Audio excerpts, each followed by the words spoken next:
Today, I spent a bunch of time here trying to create the most scientific experiment that I could for you to compare a cheap cable right here, this little cheap Fender one. Most of you will recognize these cables. These are, the cables that you get when you buy a guitar. They're the free ones that they give you.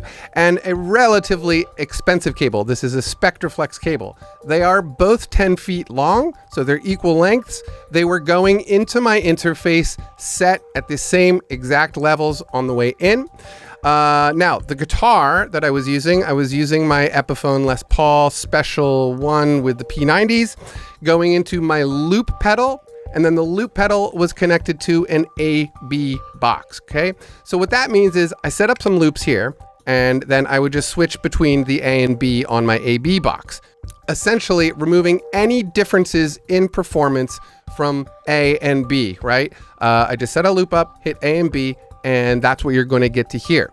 Now, I should also say that on the way out, that is where the cables were going. So the last stage of the signal path were the expensive, and cheap cable, right? I really do truly like the Spectraflex cables. In case you're curious, I really like them.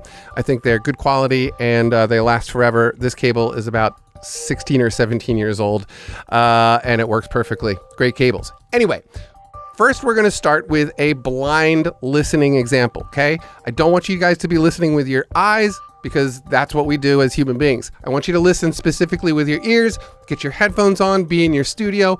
Don't listen to this on your phone or your laptop. You're never going to hear the differences. At the end, I will pop up the actual GarageBand file. You will look at an EQ and you will actually be able to see the difference or see the different tracks as they roll. But anyway, that's it for my section of this. Now get your ears working. Let's go.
All right, so there you go. That's it. Those are the samples. Let me know below if you really think you could hear a difference. I know I could, but tell me, which did you like better? And if there's other cables out there that you truly love besides SpectraFlex, which I do love and personally endorse. This is an unsponsored video. Nobody paid me to do this. I just thought it was a good experiment as I needed to go buy some high-end XLR cables that made me start thinking about cables and all that kind of stuff. So anyway, I hope you enjoyed this little video, and I do personally think this was probably the best example ever done on the internet, mostly because of that loop pedal and the A/B switch. I just think this was I removed as much of the human element as I could between takes, and that was the goal here. So let me know if you thought this was a good example. If not, sorry, hit the thumbs up, so more people see these videos. Otherwise, you guys have an awesome day, and I'll talk to you later. All right, peace and love.